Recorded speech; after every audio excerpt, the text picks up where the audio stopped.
As with many things this past year, the typical live music scene was silenced. But there were creative attempts to provide entertainment and a salve for the soul, breaking out all over. Recording artists put out new music that offered a wide range of options. In his final look at the Best of 2020 series, Jeffrey Brown checks in on what new works dropped that you can enjoy. It's all part of our ongoing arts and culture series, Canvas. Postponed festivals, canceled concerts, shuttered clubs, economic pain for musicians everywhere. In so many ways, 2020 was the year the live music died, or almost died. But artists across all genres have used creative techniques to reach audiences. Orchestras like the National Symphony delivered performances from home, allowing audiences to tune in remotely. But they just won't let. Country music legend Garth Brooks managed to crash Facebook Live during his virtual concert in late March. The star-studded 2-hour global concert One World Together at Home, organized by the World Health Organization and Lady Gaga in April, brought in 21 million virtual viewers and more than 200 million for relief efforts. It's a time where unconventional events have taken center stage. The lack of an ability to put things on the scale that we used to has changed everything. Craig Jenkins is a music critic for New York Magazine. Just tell us about some of the interesting things you saw. One of my favorites was Erykah Badu's concert series. She had a quarantine concert series where you could pay like $1 or $2 or $3 and, vote on songs that she would perform. I enjoyed 2 Minutes to Late Night, this sort of like heavy metal punk rock talk show that does these performances where they get artists together from different bands and they cover classics. I really enjoyed the Versus with Patti LaBelle and Gladys Knight. Versus, a live stream webcast featuring big names facing off against one another in song, all in good fun, was one pandemic-based phenomenon, attracting millions of homebound fans. But seclusion became its own story in 2020. Ann Powers is an NPR music critic and correspondent.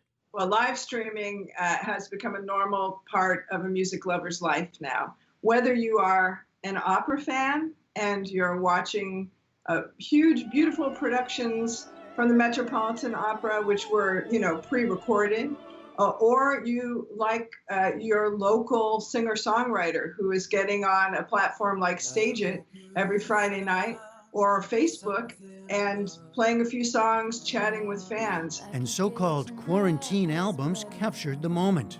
Pop icon Taylor Swift surprised fans with not one but 2 records made in isolation. And there were many more. Fiona Apple, her album, Fetch the Bolt Cutters, what a powerful statement. She made it in her house with a small group of musicians banging and clanging on the walls. And I think it captures that feeling of, being creative even in a situation where you're confined. We all related to that. Artists also responded to calls for racial and social justice. Beyoncé's Black Parade was nominated for Song and Record of the Year. 1 month later, she surprised fans with her Disney Plus visual album, Black is King, hailed as a celebration of Black empowerment. Other standouts included Hers I Can't Breathe, Lil Baby's The Bigger Picture, released weeks after the killing of George Floyd, and Leon Bridges and Terrence Martin's Sweeter. One thing that hasn't changed, the emergence of new artists. The breakout star this year was Bad Bunny. What a personality. A true shapeshifter. Recently just had the first Spanish language #1 on Billboard in recent history. And I love Bad Bunny. He's like the David Bowie of Latin pop. And if you hadn't heard the name Megan Thee Stallion, well, now you have. She earned 4 Grammy nominations this year for Best New Artist, Record, Rap Song, and Rap Performance. Her song Savage, incredible. The Beyonce remix, awesome. The song WAP with Cardi B. Definitely one of the hits of the year that makes me wish that there were any kind of clubs open. But even in a year without live performance, says Ann Powers, there was a lot to bop to. I think you said this in one of your NPR pieces, the year of dancing alone, right? Dancing at home. Yeah, yes, and there was a lot of great dance music from Dua Lipa to Jessie Ware released a beautiful album called What's Your Pleasure, to the art disco queen Rasheen Murphy with her album Rasheen Machine. There's lots for you to have a dance party in your house.